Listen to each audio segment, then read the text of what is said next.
My name is Omar Rampersad, and as usual, I'm gonna sneeze. Maybe not. It's 4:28 p.m., July 4th, 2019.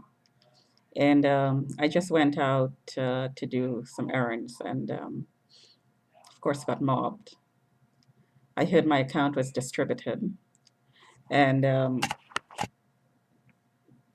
6 or 7 people are in it, meaning they're looking at me share, and they're sending out scouts. So I tweeted the comments and the mobbing and the harassment. Of course, this has to do with experimentation. So if you go into our SHINI 911, those tweets are mine. Um, my Twitter account is hacked, so I check it. Sometimes I may miss a hacked tweet or a change in my tweet. My computer is hacked. The settings on my computer has changed. I did not do it. So it is hacked. And it's not the first time. I have, I have 3 computers crashed. So it's definitely not the first time. Um, I want to talk about experimentation and how family members are affected and are experimented on. So my brother passed away last May,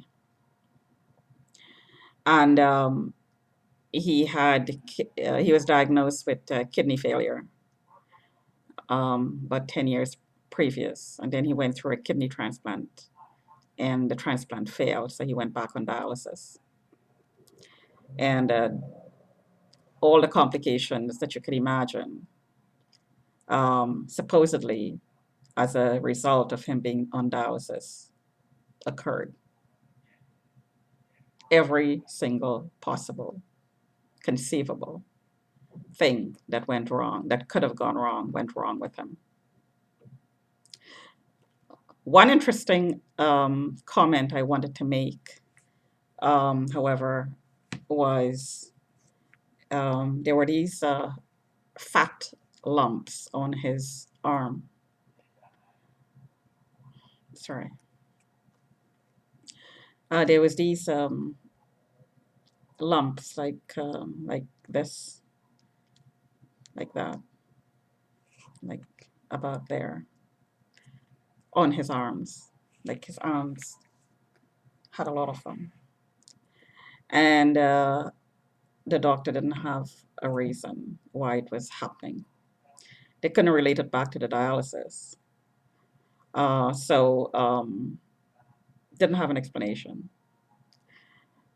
He had some of them removed, and these were not, they're not cancerous, but there were just these lumps of fat and other tissues that just came out of his skin and flesh. So I had noticed that in this unit, there are spots on my body that are hit repeatedly by these signals. And right here is one of those spots. As you can notice, there are marks as well. See those dark marks? That's where you'd get a needle. Um, and I thought I was getting cellulite buildup in my arm because I'm a little bit chubby. But then I noticed that it wasn't really cellulite buildup, that the spots were actually exactly where it was being repeatedly hit when the power was turned up. So it was sore, it was inflamed, but it didn't stay inflamed, but it did stay a little bit higher than the rest of or higher than the area around it. So it became a lump. And it was just exactly like the lumps that were on my brother's arm. So my brother would complain about pain in his arms, and he wouldn't know the reason. So just, I mean, going back to recalling some of the things that he went through, and knowing that he was a target, the technology being used to torture people, to harass people, are basically the same. Just each target is put on a different program, a different rate of degradation at different times of their lives. So, but the end result is always disposal. There is no reversal in this program. Once you're flagged and and experimentation starts, there is no reversal. I heard in the program that I'm in from my harassers that certain informants wanted to reverse what was taken away. So they took away my car because because of the reporting, I was locked out of the job market. So I owned a car. I just don't have enough, you know, money to keep it on the road to do the repairs because it's an older car. I can get it on the road, but to maintain it will cost, maybe about 10,000 to get on there. So, to get on the road. So, plus, as a target, your car is constantly messed with. So you have to keep spending money on it. So this is what's really preventing me from getting it on the road. Because I know once I get it on the road, I'm gonna have to start doing repairs on it because the car is a target as well. So I never got back the car because I wasn't allowed to work long enough to save enough money to get the car back. So reversal, we're going to reverse it. But in order to reverse it and get the car back, I have to show, because I'm being trained by these technologies, customized to the person who's looking or the persons who's looking. If there are 6 or 7 people looking in, 6 or 7 people want what they want. Going from the behind, going from the front, hit the eyes, take the eyes, hit the ankle. You're servicing 6 or 7 people remotely. So right now, I heard the Sikhs got it, the Blacks got it, the Portuguese got it, the Indians got it, the Sri Lankans got it, Japanese got it, the Chinese got it.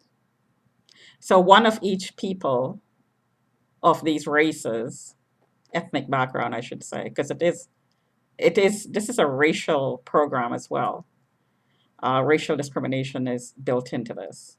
So one of these persons of these ethnic backgrounds will always be logged in. So 7 people will be constantly hitting you, trying to customize you to his needs or his desires. This is what training as a sex slave means. Now, there is somebody in this building who has been named as a trainer for years. I've been called a Chinese whore, and the Chinese traffickers named their trainer. I'm suspecting that his young son in his 20s is also in the business of training. So, this program, to get back to the torture program and the training program, these technologies are used on targets in the program. And not only women are sold this way, men are sold this way as well. And by now, I'm suspecting that just about everybody is in this program. It's been going on for such a long time. I'm suspecting that my brother was put in this program when he came to Canada about 50 years ago. That's how long this program has been running. And of course, the technology has advanced since then. So there's all kinds of new technologies being used on targets, haptic technology, to simulate sex acts when they're being trafficked. Now, if a target, and most targets are trafficked, if a target has a lot of managers, they are being trafficked because they're passed around to be used for practice because other people are training as well as trainers, as managers. So the idea is to recruit, use for practice, train them up, and then have another layer put on that. So the victim becomes a trainer, and the level goes on. Because eventually the idea is to recruit the target as a trainer into the business.